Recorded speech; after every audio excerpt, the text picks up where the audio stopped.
Good morning students. പിന്നെ എന്തൊക്കെയുണ്ട് വിശേഷങ്ങൾ എല്ലാവരുടെയും? ഒരു ഒരവർ കഴിഞ്ഞല്ലേ? ഇങ്ങനെയുണ്ട്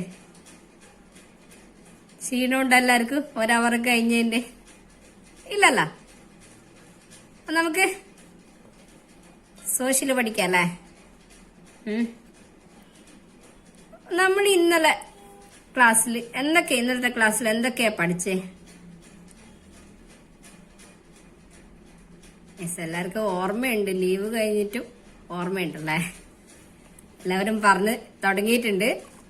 നമ്മൾ എന്ത് പഠിച്ചു? സ്വതന്ത്ര തെരഞ്ഞെടുപ്പ് കമ്മീഷനെ കുറിച്ച് പഠിച്ചു അല്ലേ? പിന്നെയാ നമ്മളെന്ത് നോക്കി? തെരഞ്ഞെടുപ്പിന്റെ ന്യൂനതകൾ, മിസ്റ്റേക്സ് നോക്കി അല്ലേ? പിന്നെ നമ്മളെന്ത് നോക്കി? തെരഞ്ഞെടുപ്പിന്റെ പരിഷ്കാരങ്ങൾ. ഇതെല്ലാം നമ്മൾ നോക്കിയല്ലേ? എല്ലാവർക്കും മനസ്സിലായിട്ടുണ്ടാവും അല്ലേ? Yes, correct. അപ്പോ നമുക്ക് തുടങ്ങാം. അപ്പൊ നമ്മൾ ഇന്ന് ചർച്ച ചെയ്യുന്നത് തിരഞ്ഞെടുപ്പും രാഷ്ട്രീയ പാർട്ടി. നമ്മുടെ രാജ്യത്ത് ഒരുപാട് രാഷ്ട്രീയ പാർട്ടികൾ നിലവിലുണ്ട്. എല്ലാവർക്കും അറിയാം. ഏത് പാർട്ടിന്റെയും പേര് ടീച്ചർ പറയുന്നില്ല. XYZ കുറേ പാർട്ടികളുണ്ട് ഇല്ലേ? സംസ്ഥാന പാർട്ടികൾ വേറെയുണ്ട്, ദേശീയ പാർട്ടികൾ വേറെയുണ്ട്. അപ്പോ നിങ്ങൾക്ക് പേഴ്സണലി ആയിട്ട് അറിയുന്നുണ്ടാവും. ഓരോ പാർട്ടികളുടെ പേരൊക്കെ അറിയുന്നുണ്ടാവും ഇല്ലേ? ചിലപ്പോൾ നിങ്ങളെ ഫാമിലിയിലുള്ള മെമ്പേഴ്സ് ഓരോ പാർട്ടികളിലും അംഗമായിരിക്കും. അതൊക്കെ ഉണ്ടാവും. അതിനെ കുറിച്ചൊന്നും അല്ല ടീച്ചർ പറയാൻ പോകുന്നേ. ഈ സംസ്ഥാന ദേശീയ രാഷ്ട്രീയ പാർട്ടികളെ കുറിച്ചിട്ടാണ്. അവരെന്തൊക്കെ ചെയ്യുന്നു, എന്തൊക്കെ ഇതാക്കുന്നു, അതൊക്കെയാണ് ടീച്ചർ ഇന്നത്തെ ക്ലാസ്സിൽ പറയാൻ പോകുന്നത്. ഓക്കെ? അപ്പൊ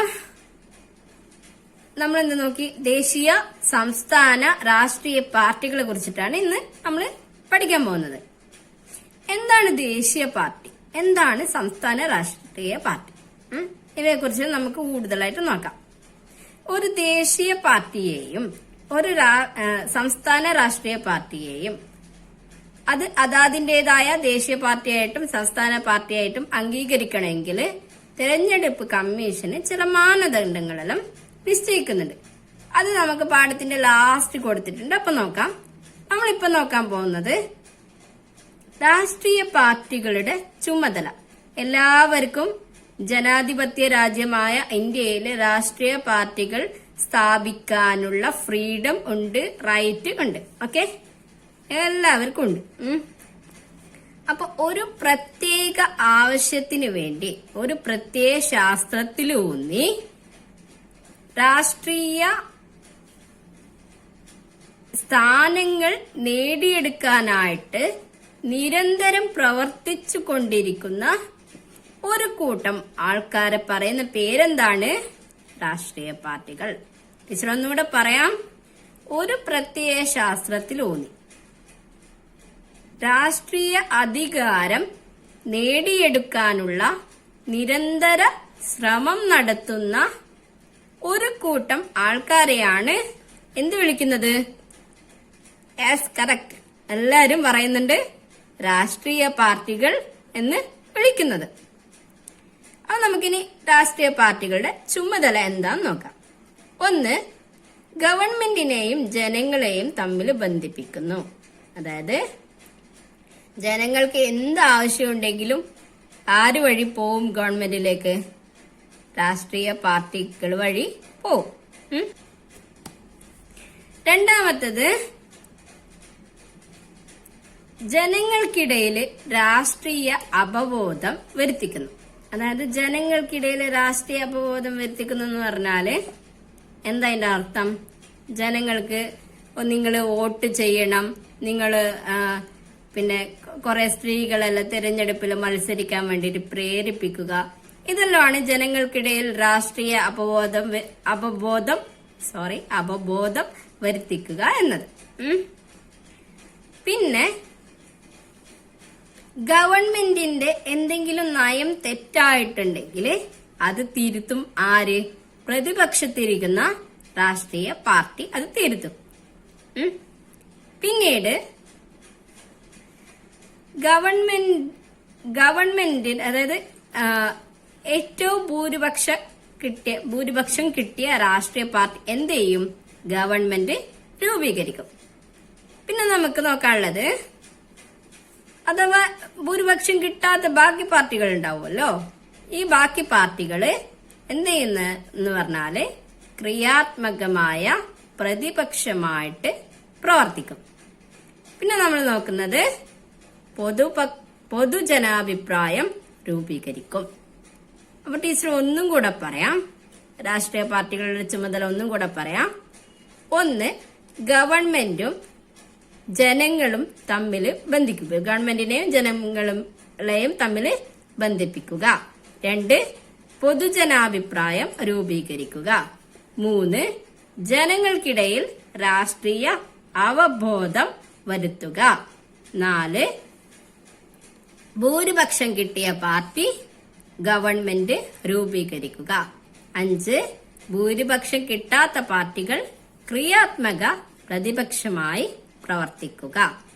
6, ഗവൺമെന്റ് എന്തെങ്കിലും തെറ്റായ നയം രൂപീകരിച്ചിട്ടുണ്ടെങ്കിൽ അതിനെതിരെ ശബ്ദമുയർത്തുക.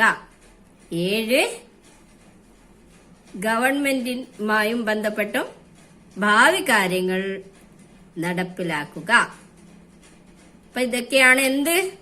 രാഷ്ട്രീയ പാർട്ടികളുടെ ചുമതലകൾ. അപ്പോ ഇനി നമുക്ക് എന്താണ് രാഷ്ട്രീയ പാർട്ടി നോക്കാം, എന്താണ് ദേശീയ പാർട്ടി നോക്കാം. പിന്നെ നമുക്ക് എന്താണ് സംസ്ഥാന പാർട്ടി നോക്കാം. നിങ്ങളെ ബുക്കിൽ 2 ബോക്സുകൾ കൊടുത്തിട്ടുണ്ട്. ഈ 2 ബോക്സുകളിലായിട്ട് ഒന്നില് ദേശീയ പാർട്ടി എന്ന് കൊടുത്തിട്ടുണ്ട്, രണ്ടാമത്തേല് എന്തുണ്ട്?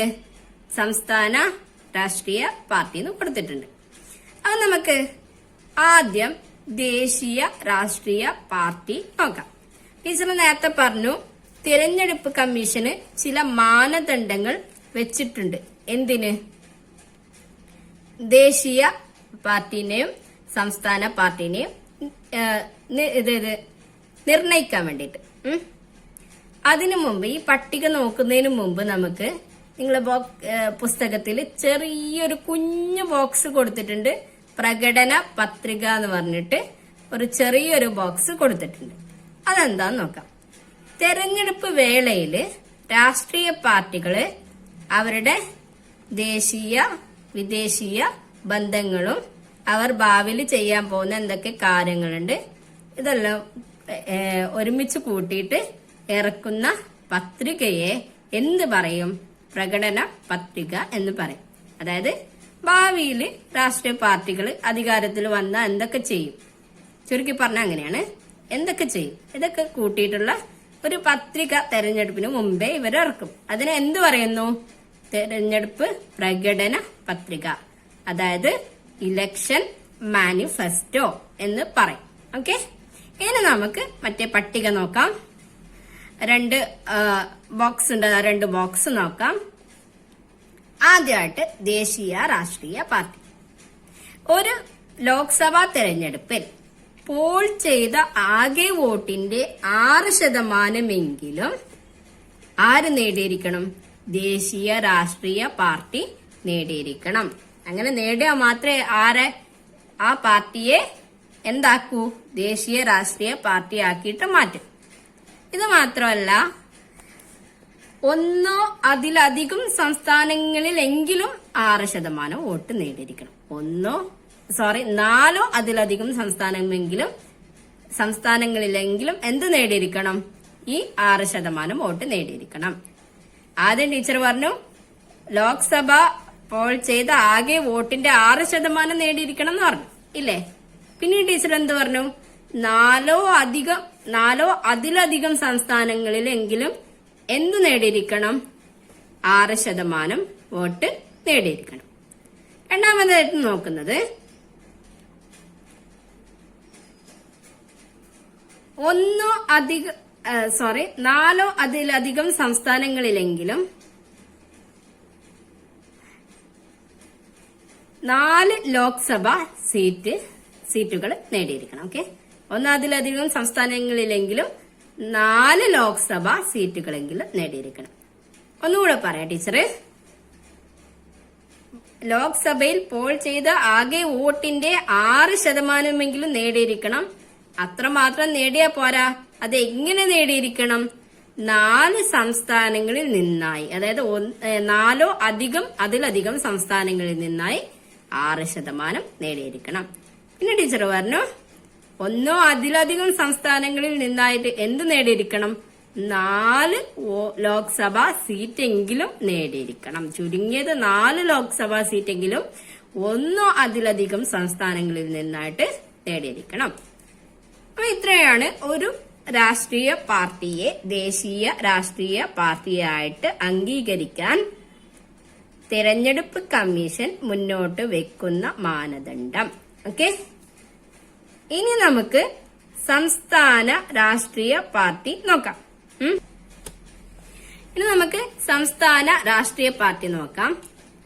സംസ്ഥാന നിയമസഭാ തെരഞ്ഞെടുപ്പില് ആകെ പോൾ ചെയ്ത വോട്ടിന്റെ 6% ആ പാർട്ടി നേടിയിരിക്കണം. രണ്ടാമത്തത്, സംസ്ഥാന നിയമസഭാ തെരഞ്ഞെടുപ്പില് 2 സീറ്റെങ്കിലും, ചുരുങ്ങിയത് 2 സീറ്റെങ്കിലും ആ പാർട്ടി നേടിയാൽ മാത്രമേ എന്താക്കൂ? സംസ്ഥാന രാഷ്ട്രീയ പാർട്ടിയായിട്ട് അംഗീകരിക്കും. ഒന്നുകൂടെ പറയാ ടീച്ചറ്. ആകെ പോൾ ചെയ്ത വോട്ടിൽ, സംസ്ഥാന നിയമസഭാ തെരഞ്ഞെടുപ്പിൽ ആകെ പോൾ ചെയ്ത വോട്ടിന്റെ 6%, ചുരുങ്ങിയത് 2 സീറ്റെങ്കിലും നേടിയിരിക്കണം. ആ ടീച്ചർ ഒരു ചാർട്ട് പ്രിപ്പയർ ചെയ്തിട്ട് കൊണ്ടുവന്നിട്ടുണ്ട്. ആ ചാർട്ട് നിങ്ങൾക്ക് കാണിച്ചു തരാം. അതായത് സംസ്ഥാന രാഷ്ട്രീയ പാർട്ടിയും ദേശീയ രാഷ്ട്രീയ പാർട്ടിയും ഇവകളെ കുറിച്ചിട്ടുള്ള പട്ടിക ടീച്ചർ പ്രിപ്പയർ ചെയ്തിട്ട് കൊണ്ടുവന്നിട്ടുണ്ട്. അത് നിങ്ങൾക്ക് കാണിച്ചു തരാം.